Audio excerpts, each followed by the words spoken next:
You've often heard songs of brave men and bold adventures, of sailors facing storms and rebels facing cannon fire. But tonight's tale concerns a different sort of courage altogether. For this is the story of a decent married man, a quiet soul with no grand ambitions beyond a pint of warm fire and an evening's peace away from the racket of home. Alas, as many a good Irishman has discovered, the road to a quiet pint is often lined with unexpected hazards. There are dangers in this world greater than wind and rain, greater than debt collectors and angry landlords. And one such danger appeared before our hero on a fateful night at O'Grady's public house. This is the night I nearly lost my halo!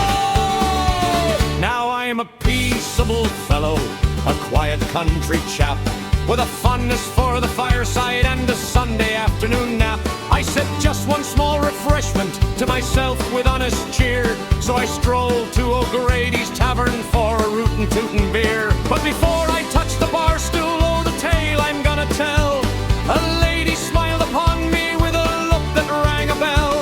She purred, "Why, hello, stranger, care to keep me company?"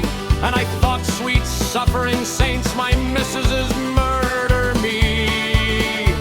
But flattery's a peril and temptation's quite a foe, so gather close, dear listeners, for the rest is touch and go. Sing ho, hi-de-ho, don't let your virtue go. Temptation came a-calling, but I told her no, no, no. Raise your voice and roar, let the old bean shake. I ran like a hare with the hounds awake. Ho, hi-ho, boys, mind the undertow. A halo's hard to keep when the stout begins to flow. She slid across the bar like she was gliding on a rail, with a perfume scent so potent it could knock a horse off trail. She said, "You look responsible, perhaps a touch naive." I replied, "I'm on a budget and I really ought to leave." But she twirled a strand of hair and said, "Oh darling, don't you flee."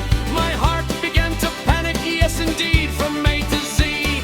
She whispered, "Just one dance, dear." I felt morals start to creak, like an old pub stool with three good legs after wobbling for a week. So I did what any husband with a conscience ought to do. I tightened up my belt and then I promptly flew.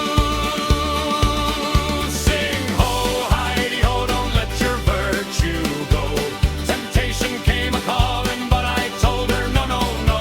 Raise your voice and roar, let the old bean shake.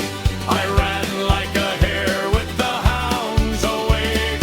Ho, hi-de-ho, boys, mind the undertow.